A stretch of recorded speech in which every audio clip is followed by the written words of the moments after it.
국회는 어제 김건희 주가조작 상설특검법과 인천세관 마약 수사외압 상설특검법을 가결했습니다. 윤석열 정부 내내 윤석열 뒤에 김건희가 있었습니다. 윤석열이 12.3 비상계엄 선포를 한 것도 김건희의 추잡한 범죄 의혹을 막기 위해서입니다. 김건희를 지키기 위해 수천 명의 인명 살상까지 계획했던 것이 비상계엄 내란 사태의 본질입니다. 김건희 상설특검법은 정권 실세 김건희의 도이치모터스 삼부토건 주가 조작 의혹과 명품백 수수 의혹, 임성근 사단장 구명 로비 의혹, 대통령실 이전 관련 의혹, 양평 고속도로 노선 변경 의혹 등 윤석열 김건희 부부의 총체적 부정비리 의혹을 규명하기 위한 법안입니다. 인천세관 마약 상설특검은 2023년 인천세관 직원들이 말레이시아 필로폰 밀반입을 도왔고 이를 수사하는 경찰에 대통령실이 외압을 행사했다는 의혹을 파헤치기 위한 법안입니다. 인천세관 사건은 인천지검이 은폐에 가담했다는 의혹도 받고 있습니다. 공교롭게도 당시 인천지검장이 얼마 전 윤석열 구속 취소를 지휘한 심우정 검찰총장이고, 심우정 총장은 김건희의 오빠 김진우와 휘문고 동창입니다. 민주당은 두 개의 상설특검으로 부정비리 의혹을 끝까지 파헤치겠습니다. 헌법재판소가 다음 주 월요일에 한덕수 총리 탄핵심판 선고를 합니다. 이해할 수가 없습니다. 최우선 처리하겠다고 한 윤석열은 선고 일정조차 잡히지 않았는데 한덕수 총리 먼저 선고를 한다니 이를 납득할 국민이 얼마나 되겠습니까? 윤석열은 헌법과 민주주의를 파괴한 헌법 파괴자입니다.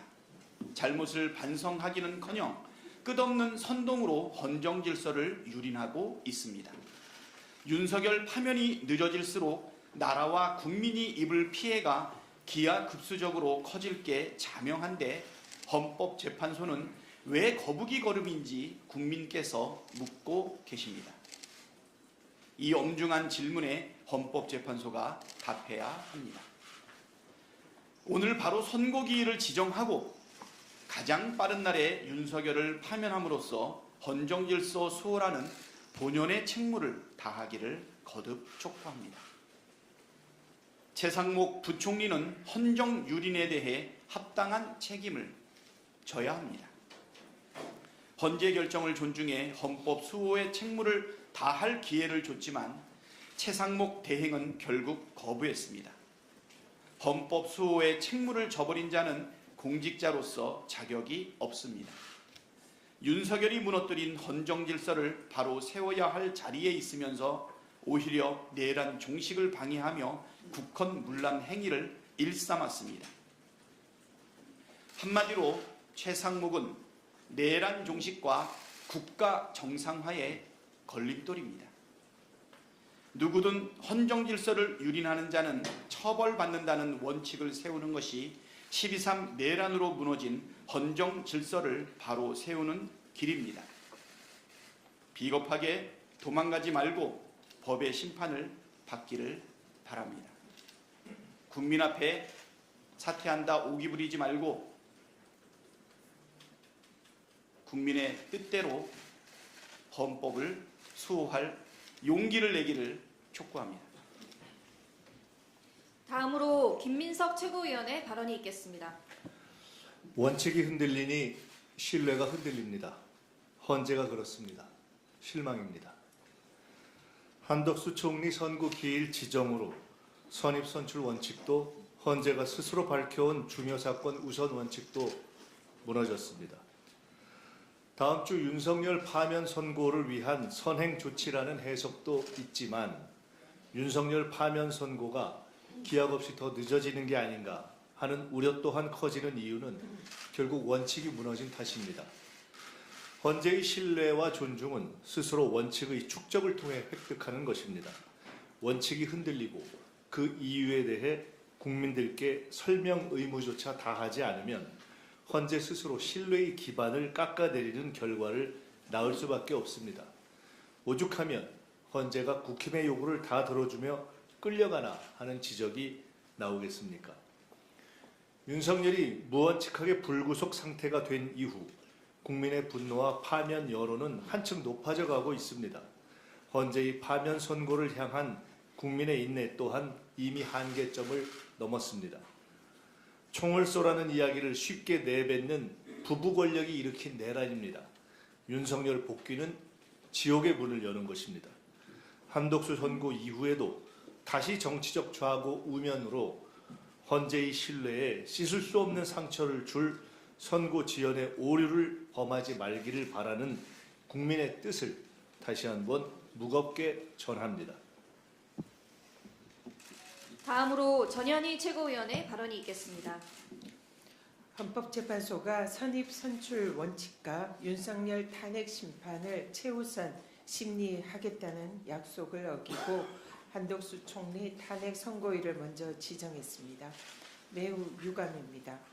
대국민 약속과 원칙을 지키지 않는 헌재의 진정성을 불신하는 국민들이 늘어나고 있습니다. 지연된 정의는 정의가 아닙니다. 국민에게 총칼을 겨누고 국가 존립을 위태롭게 한 윤석열을 하루빨리 심판하는 것이 정의입니다. 불의를 단죄하지 않으면 정의로운 미래도 없습니다. 친일 부역자를 제대로 청산하지 못한 과거는 군사 독재의 씨앗을 잉태했습니다. 또 청산하지 못한 군사 독재는 검찰 독재 정권과 내란으로 이어졌습니다. 또다시 불의한 과거사를 되물림해서는 안 됩니다. 일상의 회복을 기다리는 국민들에게는 하루하루가 피말리는 고통입니다. 헌법재판소는 더 이상 시간을 지체하지 말고 윤석열을 즉각 파면하십시오. 그것이 헌법 수호기관으로서의 책무이며 정의로운 역사를 바로 세우는 길입니다. 윤석열 심판이 가까워질수록 정부와 여당, 대통령실, 곳곳에 숨어있던 내란 세력의 저항이 거세지고 있습니다. 정부 내의 내란 반역의 수괴는 위헌 현행범인 최상목입니다. 최상목 대행이 법률에 의무로 명시된 내란 상설 특검 추천 의뢰와 헌법재판관 임명을 거부한 것은 자신이 내란 공범임을 스스로 자인하는 것입니다. 자신은 헌재 결정에 불복하면서 국민에게는 헌재 결정을 존중하라는 이율배반적인 운동을 자행하는 최상목의 후안 묻히는 명백한 탄핵감입니다. 국민께 용서를 구할 마지막 기회를 스스로 걷어차버린 내란 수괴 대행 최상목 부총리 앞에 놓인 것은 법과 국민의 심판뿐입니다. 예고 살인범 김건희가 대한민국 거리를 활보하게 해서는 안 됩니다. 경호처에게 총 갖고 다니면 뭐하냐라고 질책하고 이재명 대표를 쏘고 싶다라는 예고 살인범 김건희를 즉각 구속 수사해야 합니다. 공권력을 악용해서 살인까지 저지를 수 있다는 김건희의 범죄적 발상을 결코 자시해서는 안 됩니다. 윤석열의 비상계엄도 자신을 향한 특검법 통과가 임박하자 철없는 오빠를 다그쳐서 벌인 짓이라는 합리적인 의심이 듭니다. 대통령 권력을 자신의 것인 양 악용해서 온갖 국정농단, 부정부패, 비리행위를 자행한 대통령 참칭 여사 김건희에 대한 구속 수사가 시급합니다. 민주당은 어제 통과시킨 김건희 특검을 통해서 국정농단의 범죄 행위와 그 실체를 낱낱이 밝혀서 반드시 법의 심판대에 세우겠습니다. 이상입니다. 다음으로 한준호 최고위원의 발언이 있겠습니다. 어제 국민의힘 국방위원들이 기자회견을 열어서 민주당이 망상을 펼친다라는 주장을 했습니다. 지난해 육군이 영현백, 즉 시체 가방 3,000개를 구매한 충격적 사실이 보도되고 이를 민주당이 지적을 했더니 국민의힘은 주요 야당, 좌파 언론의 망상적 선동이다라고 치부하면서 끊임없이 망상적 구판을 벌이는 저급한 행태다라고 말했습니다. 망상과 구판, 국힘은 이런 단어를 정말 좋아합니다. 익숙해서 그런 것 같습니다. 이 구체적 보도에 대해 반박을 할 때는 최소한의 증거를 가지고 해야 함에도 불구하고 조금만 불리하다 싶으면 억지 떼쓰기밖에 할 줄 모르는 버릇이 여전히 시전되었습니다. 국민의힘 눈에는 세상 모든 것이 망상처럼 보이겠죠. 어제 아침 헌법재판소에서 더불어민주당 의원들을 향해 자행된 달걀 테러 행위에 대해서 음모론을 펴는 자도 있던데 국민의힘 윤상현 의원입니다. 어제 SNS에 이 사건을 언급하면서 경찰의 수사를 촉구하며 느닷없이 여기에 민주당의 자작극이라는 망상을 끼얹는 이유가 도대체 뭡니까? 이 글에서 윤상현 의원은 이번 계란투척과 강제 해산이 민주당 측의 자작극일 가능성을 일각에서 제기한다라면서 교묘하게 책임 소재를 피했는데요. 일각, 어디서 누가 이런 이야기를 하던가요? 증명을 못하면 책임지겠습니까? 탄핵 반대 시위를 하는 시민들이 결코 과격한 행동을 할 분들이 아니다라면서 두둔을 하던데 잘 아는 분들이시겠죠. 요즘 철이 되어서 그런지 이렇게 정신 나간 이들이 한둘이 아닙니다. 국민의힘 장동혁 의원은 이재명 대표가 망상에 사로잡혀 방탄복까지 입고 최고위원회에 나서더니 이제 이것저것 헛것이 보이는 모양이다 라면서 테러 위협을 망상이라고 주장을 했습니다. 장동혁 의원, 말 조심하십시오. 지난해 1월 이재명 대표가 살인적 테러를 당하고 어제 아침에 민주당 의원들이 달걀과 바나나를 투척당하고 저녁에는 이재정 의원이 허벅지를 나라차기로 가격당한 폭력 행위가 실제로 발생을 했는데 테러 위협을 그저 망상이라고 말하는 것은 테러 방조를 넘어서 테러 동료 행위입니다. 국민의힘 1호 당원 윤석열도 망상에 사로잡혀 위헌적인 12.3 비상계엄을 선포한 것을 보면 망상 증상이 아무래도 국민의힘 내부에선 만연한 모양입니다. 하지만 아무데나 망상을 갖다 붙이는 버릇은 조만간 감당 불가능한 청구서로 돌아올 것이 분명합니다. 국민은 그 어느 때보다 냉정한 현실의 눈으로 국민의힘을 평가하고 계시다는 사실을 명심해야 됩니다. 그리고 민주당을 두고 자작극을 운운한 윤상현 의원, 제1야당 대표에게 헛것이 보인다는 등 막말을 일삼은 장상혁 의원, 즉시 사과하고 그 발언을 취소하기 바랍니다. 정치를 하면서 최소한의 염치와 예의는 갖춰야 되지 않겠습니까? 사과된다면 나경원, 안철수 의원 사례처럼 특단의 조치를 강구할 수밖에 없다는 점 분명히 말씀드립니다. 헌법재판소의 숙고가 길어지는 사이 이런 질 떨어지는 망상가들이 등장을 하고 있습니다. 국민 사이에서 빠르게 퍼져나가는 불안감과 불확실성을 확실하게 제거하는 방법은 헌재가 입장과 계획을 명확하게 밝혀주는 것입니다. 헌재만을 바라보면서 윤석열 파면만을 고대하고 있는 국민의 간절한 심정을 외면하지 말아주시길 간곡하게 오늘도 부탁드리겠습니다. 이상입니다. 다음으로 김병주 최고위원의 발언이 있겠습니다. 너무 늦은 정의는 정의가 아니다. 윌리엄 유어트 그레드스턴 전 영국 총리가 종종 썼던 말입니다. 17세기 영국의 한 법학자가 지연된 재판은 정의가 아니다라고 말한 게 그 기원인 것으로 알고 있습니다. 아무리 바른 뜻이라도 제때 실현되지 않으면 정의가 아닐 수 있다라는 의미겠죠. 윤석열에 대한 탄핵 심판 선고일이 여전히 오리무중입니다. 헌법재판관들의 깊은 고민을 이해하지 못하는 바는 아닙니다. 그러나 국론 분열이 확산되고 극단 세력의 행동이 거칠어지는 상황에서 이를 방관하는 것은 범죄를 야기하는 것이나 다름없습니다. 결국 그 피해는 고스란히 우리 국민이 감당해야 할 몫입니다. 국민의 생명과 안전을 최우선 가치로 하는 우리 헌법을 되새겨 주시기 바랍니다. 실제 어제 오전 헌법재판소 앞에서 테러가 발생했습니다.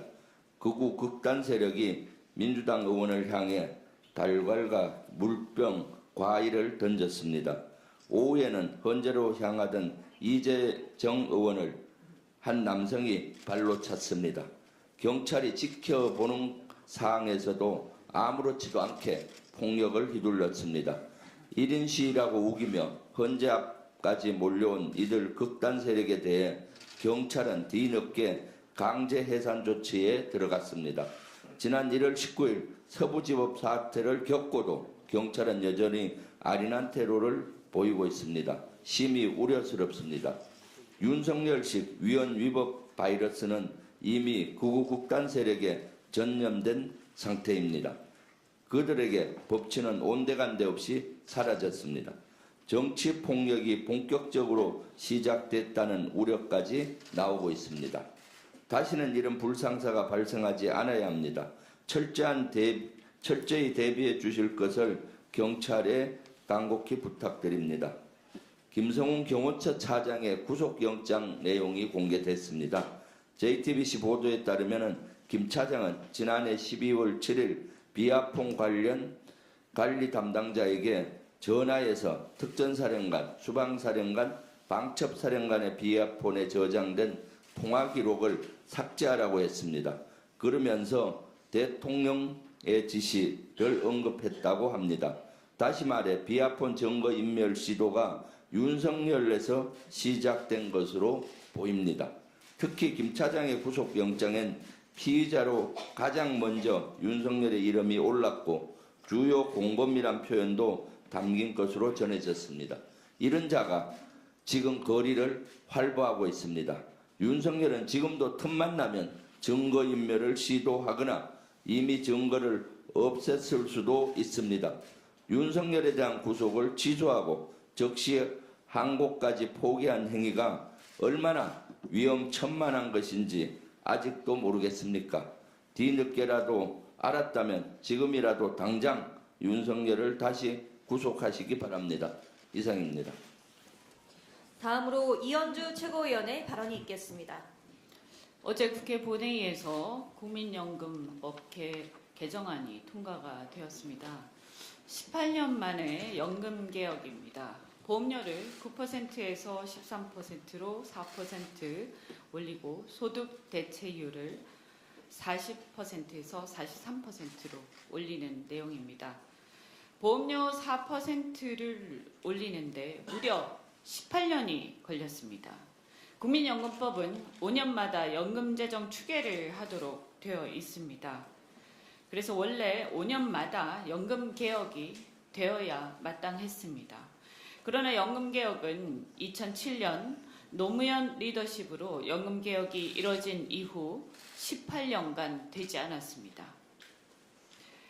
이제야 국민의힘이 주장하던 소득 대체율 43%를 이재명 대표와 저희 민주당이 수용했기 때문에 다시 연금개혁이 달성될 수 있었던 것입니다. 연금개혁에 관한 이재명 대표와 민주당에 대해서 가장 적극적으로 인정한 쪽은 흥미롭게도 조선일보 사설입니다. 애초에 연금개혁은 21대 국회 마지막 국면이었던 작년 5월에 여야 간 합의 처리가 가능했습니다. 21대 국회 말 보험료 9%를 13%로 올리는 것은 양당이 모두 공감대가 이루어졌습니다. 당시 남은 쟁점은 국힘은 소득 대체율 44%, 민주당은 45% 주장했습니다. 고작 1% 차이 때문에 17년 만에 연금개혁이 물을 건너갈 위기에 처했습니다. 그래서 이를 안타까워했던 조선일보가 2024년 5월 사설을 통해서 합의에 근접한 연금개혁을 이루는 정치 세력은 합의에 근접한 연금개혁을 미루는 정치 세력은 역사의 죄인이라는 입장을 밝혔습니다. 그날 민주당은 전향적으로 국힘이 주장했던 소득 대체율 44%를 수용했습니다. 그러자 갑자기 국힘이 자신들이 주장했던 44%를 반대하기 시작했습니다. 조선일보가 얼마나 화가 났든지 여당의 납득 못할 태도, 그간 연금개혁 주장 거짓이었나 라는 내용으로 사설을 냈습니다. 민주당의 주장이 맞고 여당을 성토하는 사설이었습니다. 윤석열 대통령이 3대 개혁을 내걸었는데 그 중에 하나가 연금개혁이었습니다. 그런데 막상 민주당이 국힘을 수용하겠다고 하자 해방을 놓기 시작했습니다. 21대 국회 막바지에 국힘이 자신들이 주장하던 소득 대체율 44%를 받겠다고 하니까 그렇게 했는데 자신들의 주장을 자신들이 반대하게 된 진짜 이유는 당시 윤석열 대통령의 반대 때문이었을 겁니다. 한마디로 이재명 대표나 민주당에게 좋은 일은 무조건 반대만 하는 밴댕이 소갈머리 마음가짐이 아니면 설명이 되지 않습니다. 도무지 누가 여당이고 야당인지 헷갈릴 지경입니다. 이번 영문개혁 합의 처리 역시 윤석열 대통령의 직무정지 상태였기 때문에 가능했던 일이라고 생각합니다. 윤석열 대통령이 직무정지가 아니었다면 또 분명 강력하게 방해를 했을 것입니다. 18년 만에 연금개혁 리더십 때문에 가능했습니다. 다시 말씀드리지만 이재명 대표와 민주당의 결단 때문에 가능했던 것입니다. 무려 7번에 걸쳐서 연금개혁과 이재명의 리더십을 칭찬했던 조선일보 사설이 상징적으로 보여줍니다. 정치는 좋은 결과를 만들어내는 행위 예술입니다. 민주당은 이재명 대표와 함께 앞으로도 국민을 위한 정책이라면 조선일보가 찬성하고 보수가 주장하는 정책이라도 과감하게 수용할 것을 분명하게 약속드립니다. 민주당이 한 달여 전에 조선업 관계자 회장단들과 간담회를 열었습니다. 그때 조선업을 국가전략산업 기간산업으로 육성 지원하겠다고 공언한 바 있습니다. 어제 민주당 저와 김병주 최고위원이 거제를 가서 또 조선업 협력업체들 노동자들과 대화를 나눴습니다. 한미 조선 협력 등 기대로 인해서 조선업에 물이 들어왔다 이렇게 하지만 하청업체 노동자들의 얘기를 들어보니 하청업체 노동자의 임금은 원청의 정규직의 60%에 불과하다고 합니다. 이것은 매우 불공정한 상황입니다. 국가가 기간산업과 전략산업으로 조선업을 육성 지원해야 하고 또 우리 국회에서도 적극적으로 뒷받침하겠습니다. 하지만 기업은 사회적 책임을 다해야 한다라고 생각합니다. 그와 더불어서 최근에 개발자나 디자이너 같은 전문적 지식을 가진 외국인이 국내에 취업하려면 숙련 전문 인력에게 발급해주는 E7 비자가 있습니다. 이것은 원래는 학사학위 이상의 자격증이나 경력 등 엄격한 요건이 있는데 법무부가 2023년 9월부터 조선업 외국 인력 도입 애로 해소 방안의 일환으로 조선업 연수생의 기능 인력, 일반 기능 인력 전환 허용 시범 사업을 시작을 했습니다. 그리고 2024년 박성재 법무장관이 베트남 국적의 조선업 연수생 24명에 대한 일반 기능 인력 비자 전환을 허가했습니다. 이런 식의 물꼬가 터지면서 당초 취지와는 다르게 국내 숙련 근로자와 조선업 연수생의 기능 인력 전환 근로자와의 임금 처우 등 차별이 차등이 아니라 오히려 역차별이 생기면서 지금 상황이 심각해지고 있습니다. 본래 국제적인 기술 패권 경쟁 시대에 고도의 전문성을 갖춘 인재를 유치하기 위해서 E7 비자가 있었는데 이것을 지금 법무부가 일방적으로 풀어주면서 우리 국내의 숙련 노동공들이 역차별받는 희한한 상황이 벌어지고 있는 것입니다. 이 결과에 대해서 우리 민주당은 문제를 하나하나 다 짚고 이렇게 역차별받는 상황을 시정해야 된다라고 생각하면서 그 시정하기 위한 제도적 조치를 다 하겠습니다. 그리고 현재 우리가 한미 조선업 협력을 얘기를 하고 있지만 그 덕분에 대한민국의 조선업에 좀 기대가 많이 커지고는 있지만 우리가 미국을 반면교사 삼아야 합니다. 이렇게 자국의 숙련 노동공들을 이렇게 도외시한 결과가 바로 자국의 제조업 몰락으로 결과가 빚어지지 않았습니까? 대한민국도 이러한 전철을 밟지 않도록 국내의 기술 노동공들, 숙련 노동공들에 대한 처우 개선 그리고 역차별에 대한 부분을 신경을 써야 한다고 생각합니다. 이상입니다. 다음으로 송순호 최고위원의 발언